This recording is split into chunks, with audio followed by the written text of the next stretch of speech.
Hello student, আমি রমেন। আজকে ম্যাথের ক্লাসে তোমাদের স্বাগত জানাই। আজকে ম্যাথের ক্লাসে কিছু ইম্পর্টেন্ট ম্যাথের শর্টকাট ট্রিক্স দেখাবো। অল্প সময় কিভাবে তুমি এই অঙ্কগুলো করে আসতে পারবে পরীক্ষা হলে, সেটাই আজকে পদ্ধতি তোমাদের দেখাবো। পুরো শেষ পর্যন্ত ভিডিওটা দেখো। আর নতুন দর্শক হলে ফেসবুক পেজ থেকে দেখলে ফেসবুক পেজটাকে ফলো করো, ইউটিউব থেকে দেখলে ইউটিউবটাকে সাবস্ক্রাইব করো। চলো আজকে ফার্স্ট কোশ্চেন, পিতা পুত্রের একটা অঙ্ক। পিতা ও দুই সন্তানের বয়সের গড় হচ্ছে 30 বছর। দুই সন্তানের বয়সের গড় যদি 20 বছর হয়, পিতার বয়স কত? তাহলে প্রথমে এই লাইনে কি বলেছে, পিতা আছে, তার সাথে দুটো সন্তান, মানে টোটাল 3 জনের বয়সের গড় হচ্ছে 30। মানে মোট বয়স আমরা বার করব, 30 দিয়ে গুণ করলে মোট বয়স হয় 3 × 90। 90 বছর হচ্ছে মোট বয়স। তারপর কি বলেছে, দুই সন্তানের গড় বয়স, মানে দুজনের গড় বয়স কত বলেছে, 20 বছর। তাহলে মোট বয়সটা কত দুজনের? এখানে 20 × 40। তাহলে সিম্পল এই 90 আর 40 যদি বিয়োগ করো তাহলে 50, আর এটাই হবে তোমাদের পিতার বয়স। ঠিক আছে, মানে অপশান ডি হবে তোমাদের সঠিক উত্তর। নেক্সট কোশ্চেন, 10-এর অঙ্ক একটা। প্রথমেই এই 45কে কিলোমিটার পার আওয়ার থেকে মিটার পার সেকেন্ডে নিয়ে আসবো 5-এর 18 দিয়ে। 3 দিয়ে 6 18, 3 15 45, 3 5 15, 3 2 6, মানে 25/2। 25/2 হচ্ছে মিটার পার সেকেন্ড। তাহলে 1 সেকেন্ডে যায় 25/2 মিটার। এবার কি বলেছে, 171 মিটার দীর্ঘ একটি ট্রেন এত সেকেন্ডে এত মিটার লম্বা একটি সেতুকে অতিক্রম করবে কত সেকেন্ডে? তাহলে টোটাল দূরত্বটা কত? 171 প্লাস 229। টোটাল দূরত্বটা কত? এখানে টোটাল হচ্ছে 400। এই দুটোকে যদি যোগ করো 400 বেরোবে। এই 400 মিটার যেতে কতটা সময় লাগবে সেটাই বলেছে। তাহলে 1 সেকেন্ডে যাচ্ছে 25/2। একে যদি আমরা ভাগ করি, মানে এখানে তোমাদের 2/25। ঠিক আছে, তোমাদের এখানে 5 5 25, 5 8 40, মানে 16, 5 16 80, মানে 32। 16 2 32, তাহলে 32 হবে, মানে 32 সেকেন্ড। অপশান বি সঠিক উত্তর। ঠিক আছে, একদম ইজি প্রসেস। নেক্সট যেটা আছে, একদম পিতাকে লিখলাম এফ আর পুত্রকে লিখলাম সন দিয়ে। তাহলে অনুপাত বলেছে 6:2। কি বলেছে, পিতা ও পুত্রের বয়সের অনুপাত 6:2। পিতার বয়স 42 হলে পুত্রের বয়স কত? তাহলে এখানে পিতার বয়স বলে দিয়েছে, তাহলে পিতা 6, এর মান বলে দিয়েছে 42। সিম্পল অঙ্ক 7, আর এখানে 7 গুণ করব। 7 গুণ যদি করি তাহলে 14 বছর, মানে এক্ষেত্রে অপশান সি সঠিক উত্তর। পুত্রের বয়স হবে 14 বছর। নেক্সট একদম সোজা অঙ্ক। কি বলেছে, এ একটি কাজ 20 দিনে করে, বি 30 দিনে করে, তাহলে একত্রে কত দিনে করবে? এ 20 আর বি হচ্ছে 30। একদম সোজা। যারা বেসিক লেভেলে করছে, আমি বেসিকগুলো আগে করিয়ে নিয়ে তারপর আমি টাপ লেভেল দেবো। সেক্ষেত্রে এর লসাগু মানে 60, এটা হচ্ছে মোট কাজ। এবার কর্মদক্ষতা বার করব, 20, 3 × 60, আর এদিকে 2। তাহলে এর কর্মদক্ষতা 3, বি এর কর্মদক্ষতা 2, দুজনে একসাথে বলেছে। তাহলে এ প্লাস বি এর কর্মদক্ষতা মোট কত? 3 + 2, মানে 5। তাহলে মোট কাজ 60, দুজনে করছে 5 করে, মানে 5 × 12 60, মানে এক্ষেত্রে অপশানে সঠিক উত্তর। আশা করি বুঝতে পেরেছো। আমি তাড়াতাড়ি একটু দেখাচ্ছি যাতে তোমরা স্পিডটা বাড়ে, কারণ এর আগেও আমরা প্রচুর ক্লাস দিয়েছি, সেখান থেকে আশা করি তোমরা প্রসেসটা শিখতে পেরেছো।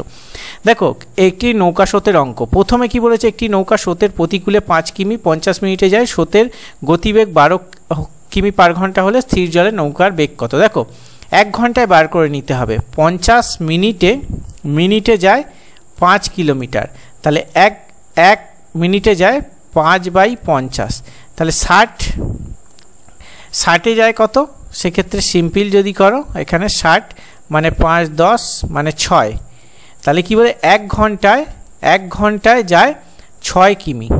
ওকে, 1 ঘন্টায় যায় 6 কিমি। এবার এখান থেকে আমি কি বলেছি, তোমাদের নৌকা স্রোতের অঙ্ক এই ছকটা মনে রাখবে, তাহলেই সব অঙ্ক শেষ। ঠিক আছে, এটা কি তোমাদের অনুকূল, এটা হচ্ছে প্রতিকূল। ঠিক আছে, হাতের লেখা একটু খারাপ হচ্ছে কারণ মাউস দিয়ে লিখছি। আর এটা হচ্ছে স্থির জল, আর এটা হচ্ছে স্রোত, আর এই জায়গাটাও হচ্ছে স্রোত। একটু বোঝার চেষ্টা করবে, কারণ মাউস দিয়ে লিখছি, পুরো ঠিকঠাকভাবে লেখা যাচ্ছে না। তো এখানে কি বলেছে, স্রোতের প্রতিকূলে আমাদের কত বেরোলো? 6 কিলোমিটার যাচ্ছে, আর স্থির জলে হচ্ছে 12। ওকে, এবার দেখো, এবার যদি আমরা এইটা দেখি, তোমাদের এখানে বেরিয়েছে কত আমাদের দেখতে হবে। তো এখানে হচ্ছে তোমাদের 6 আর স্থির জলে হচ্ছে 12। এই দুটো কত বিয়োগ করলে তোমাদের উত্তরটা বেরোবে একটু বোঝার চেষ্টা করো। এখানে যদি আমরা স্রোতের, এখানে কি বলছে স্থির জলে, ও সরি এখানে একটু ভুল হয়ে গেছে, এখানে স্রোতের গতিবেগ বলে দিয়েছে, স্রোতের গতিবেগ 12, ঠিক আছে। তাহলে স্থির জলে হচ্ছে তোমাদের 18, কারণ এখানে যদি 18 করি আমরা, তাহলে 18 থেকে 12 বিয়োগ গেলে 6 আসে, আবার 18-র সঙ্গে 12 যোগ করলে সেটা অনুকূলের গতিবেগ চলে আসবে, বুঝতে পারলে? তাহলে 18 হবে তোমাদের সঠিক উত্তর, মানে অপশান এ সঠিক উত্তর, ঠিক আছে। বুঝতে পেরেছো আশা করি। নেক্সট এটাও দেখো, ভালো করে দেখো কি বলেছে। স্রোতের প্রতিকূলে একটি নৌকা 30 মিনিটে 1 কিমি যায়, 30 মিনিটে 1 কিমি যায়, তাহলে 60 মিনিটে কত কিমি যাবে? 2 কিলোমিটার। এ হয়ে গেল অঙ্ক। এবার ছকে চলে যাব, ঠিক আছে। 1 ঘন্টায় যেই পেয়ে যাব আমরা, সেই ছকে চলে যাব। বোঝাতে পেরেছি? এটা হচ্ছে অনুকূল, এটা প্রতিকূল, আমি আর লিখলাম না। এইটা হচ্ছে স্রোত, আর এটা হচ্ছে স্থির জল, এটা হচ্ছে স্রোত, ঠিক আছে, আমি আর লিখলাম না, ঠিক আছে। এবার কি বলেছে? প্রতিকূলে, মানে প্রতিকূল মানে এখানে 2 কিলোমিটার যায়। এবার কি স্থির জলে নৌকার বেগ, এখানে স্থির জল বলে দিয়েছে, স্থির জলে নৌকার বেগ হচ্ছে তোমাদের 10, তাহলে এই স্রোতের বেগ কত হবে? এই যে 10টা, 10 থেকে 2 বিয়োগ করলে যেটা হয় সেটা 8, ঠিক আছে। এখানেও 8, এখানে হচ্ছে 18, আমরা পুরো উত্তরটা পেয়ে গেলাম। তাহলে অনুকূলে হচ্ছে 18 কিলোমিটার, আর তোমাদের প্রতিকূলে 2 কিলোমিটার, স্রোতের বেগ 8 কিলোমিটার। এখানে চেয়েছে স্রোতের বেগ, তাহলে অপশান বি সঠিক উত্তর। এখানে যদি অনুকূলে চাইতো তাও আমরা উত্তর পারতাম। এই প্রসেস শিখলে কি হয় জানো, এক্সামিনার যতই ঘুরিয়ে দিক, পুরো অঙ্কের যে কটা এখান থেকে উত্তর পাওয়া যাবে প্রত্যেকটা স্টেপ বাই স্টেপ আমরা জানতে পারি। এবার এক্সামিনার যেটা লাস্টে দিল সেটা আমরা করে আসতে পারি, এটাই হচ্ছে মূল ব্যাপার। নেক্সট কোশ্চেন, দুটি সংখ্যার অনুপাত 7:11, সংখ্যা দুটি উভয়ের সঙ্গে 7 যোগ করলে সংখ্যা দুটি অনুপাত এত হবে। দেখো এই অঙ্কটা আমরা এক্স প্লাস যোগ করে করতে পারি, কিন্তু আমি একটু অন্য রকমের করাবো। এ আর বি দুটো সংখ্যা আছে, 7:11 বলেছে দুটো সংখ্যার, আর 7 যোগ করার পর সংখ্যা দুটি কত হয়? 2 + 3। দেখো এই অঙ্কের ক্ষেত্রে আমি একটু অন্য প্রসেস শেখাচ্ছি। 11 দুগুণে 22, এই দুটো গুণ করব, আর এই দুটো গুণ করব, 3 × 7 = 21, 22:21, এই দুটোর ডিফারেন্স কত? 1। এই 1-এর মান হচ্ছে তোমাদের 7, ঠিক আছে। কত? 7 গুণ বেশি, বোঝাতে পারলাম? 7 গুণ বেশি। তাহলে 1-এর মান 7, তাহলে ছোট সংখ্যাটা চেয়েছে আমাদের, ছোট সংখ্যা কত? এখানে 7 আছে, 7-এর 7 গুণ করে দেবো, মানে 49। এটা হবে সঠিক উত্তর, মানে অপশান বি হবে তোমাদের সঠিক উত্তর। কেমন লাগলো একটু ইউনিক প্রসেসটা? XYZ তো এতদিন শিখেছো, একটু ইউনিক প্রসেস। এই অঙ্কটাও তোমাদের সেম দেখাচ্ছি। দেখো 7:11 এর উভয় পদের সঙ্গে কত যোগ করলে অনুপাত 3:4 হবে। অঙ্ক দুটো আমি তোমাদের পরপর দিয়েছি যাতে তোমাদের মাইন্ডটা সেট হয়। দেখো 7:11 আছে, তারপর যোগ করার পর কত হচ্ছে? 3:4। দেখো অঙ্কটা জাস্ট আগের অঙ্ক থেকে একটুখানি আলাদা, বাকি সবে এক। এক্ষেত্রে দেখো এই দুটো 3 × 11 = 33, 4 × 7 = 28, কত হচ্ছে? সেক্ষেত্রে দুটো ডিফারেন্স 3 × 2 = 5, মানে 5 ডিফারেন্স, ঠিক আছে। এবার কি বলেছে? সঙ্গে কোন সংখ্যাটি যোগ করলে নতুন অনুপাত হয়, মানে অপশান বি হবে তোমাদের সঠিক উত্তর, ঠিক আছে। 1-এর মান 5, সেক্ষেত্রে অপশান বি হবে সঠিক উত্তর। আশা করি বুঝতে পেরেছো। এইভাবে অঙ্ক করবে, এই অঙ্কের ক্ষেত্রে XYZ করার দরকার নেই, মুখে মুখে হবে।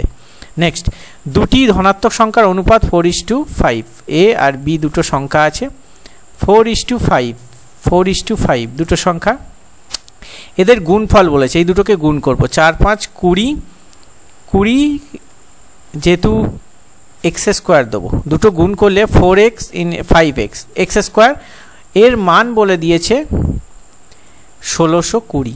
ওকে, সেক্ষেত্রে x² = 1620/20, 0 0 কেটে দাও, এক্ষেত্রে 81। তাহলে এই x² উঠতে গেলে তোমাদের এদিকে 81 রুট হবে, x = 81 রুট, মানে x = 9, ঠিক আছে। এবার কি বলেছে? ক্ষুদ্রতম সংখ্যাটি কত? এখানে ক্ষুদ্রতম সংখ্যা 4, 4-এর 9 গুণ, 4 × 9 = 36, মানে অপশান বি হবে তোমাদের সঠিক উত্তর। আশা করি বুঝতে পারছো। না বুঝলে কমেন্টে বলবে, আমি করে দেবো পরবর্তী ক্লাসে করে দেবো, যেটা না বুঝতে পারো। দেখো অঙ্কটা দেখো, দুটি সংখ্যার যোগফল 135, একটির 20% সমান অপরটি 25%, সংখ্যাদ্বয়ের বিয়োগফল কত? দেখো অঙ্কটা আমি একটু এই পার্সেন্টেজ ধরে করি। 20-কে আমরা ভাঙাবো 20/100, তাহলে 5 × 20 হচ্ছে 1/5, আর এটাকে 25/100, মানে 4 সমান সমান 1-এর 4। বোঝাতে পারলাম? এবার এই 1-এর 5 আর 1-এর 4 এটাকে আমরা নর্মাল ভ্যালুতে নিয়ে যাবো। এই দুটোর এলসিএম যদি করি তাহলে 20 হচ্ছে। এবার যদি 1-এর 5কে 20 দিয়ে কাটাকুটি করি, এখানে হচ্ছে 4, মানে প্রথম সংখ্যা হচ্ছে 4। এবার এটাকে যদি আমরা 20 করি, দ্বিতীয় সংখ্যা হচ্ছে 5, মানে বি হচ্ছে 5। ঠিক আছে, 4:5 অনুপাত আমরা এখানে পেলাম। ঠিক আছে, এবার কি বলেছে, দুটি সংখ্যার যোগফল। এই দুটো যোগফল কত? 9। ঠিক আছে, কোশ্চেনে বলে দিয়েছে 135। কত গুণ বেশি? এখানে বলো 15 গুণ বেশি। সিম্পল, 15 গুণ বেশি। ঠিক আছে, এবার কি চেয়েছে আমাদের? সংখ্যাদ্বয়ের বিয়োগফল কত? দুটো সংখ্যা বার করতে হবে। 15 × 4, 4 15 তোমাদের 60, ছোট সংখ্যাটা, বড় সংখ্যাটা 5 15 75, মানে ছোট সংখ্যা 60, বড় সংখ্যা 75। এই দুটোর যদি তোমরা বিয়োগ করো তাহলে পাবে কিন্তু অপশান ডি, মানে 15 হবে তোমাদের এক্ষেত্রে সঠিক উত্তর। এই দুটো বিয়োগফল 15। আশা করি বোঝাতে পেরেছি। আজকে একটু তাড়াহুড়োতে, মানে তাড়াতাড়ি ফাস্ট অঙ্ক করানোর চেষ্টা করলাম, যাতে তোমাদের স্পিডটাও বাড়ে। ঠিক আছে, চিন্তা ভাবনার স্পিডটাও বাড়ে আর বুঝতে সুবিধা হয়। যদি কোনো অঙ্ক না বুঝতে পারো, কমেন্টে সেই অঙ্কেরটা লিখে আমাদের কমেন্ট বক্সে কমেন্ট করো। পুরো যে অঙ্কটা বুঝতে পারোনি, পুরো সেই অঙ্কটা লিখে দেবে। হ্যাঁ, সেই অঙ্কটা আমরা পরবর্তীকালে ক্লাসে তোমরা অন্য প্রসেস বা আরও সোজা পদ্ধতিতে করে দেওয়ার চেষ্টা করো। চলো, আজকের ক্লাস এখানেই শেষ করা যাক। দেখা হচ্ছে নেক্সট ক্লাসে। সুস্থ থাকবে, ভালো থাকবে। জয় হিন্দ, বন্দে মাতরম।